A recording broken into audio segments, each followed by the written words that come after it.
हे दुनिया हे काला बाजार। खरे सोने देण्याचे आमिष दाखवून दिले नकली सोने। तब्बल 9,50,000ची फसवणूक।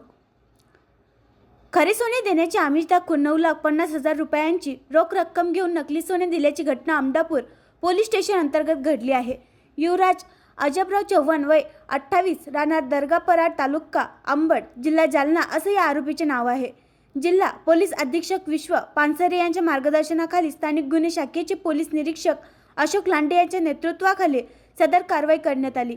आरोपी विरोधात आमदापूर पोलीस स्टेशनमध्ये 10/25 कलम 318(4)(3)(5) BNS प्रमाणे गुन्हा दाखल होता। या प्रकरणी तांत्रिक विश्लेषण करून तपास करण्यात आला। दरम्यान आरोपीला पकडण्यात आले।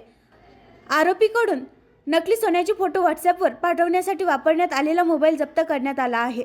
शिवाय आणखी 2 मोबाईल व एक खोटे सिव्हिल कॉन्ट्रॅक्टर व्हिजिट कार्डचा बॉक्स आणि पांढऱ्या रंगाची मारुती सुझुकी आरोपीकडून जप्त करण्यात आली आहे।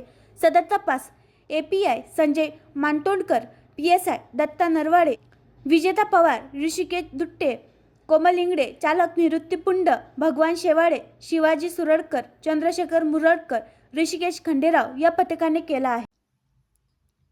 आणखी नवीन व्हिडिओ पाहण्यासाठी आमच्या देशमुख एक्सप्रेस न्यूज चॅनलला सबस्क्राईब करा, लाईक करा आणि शेअर करा।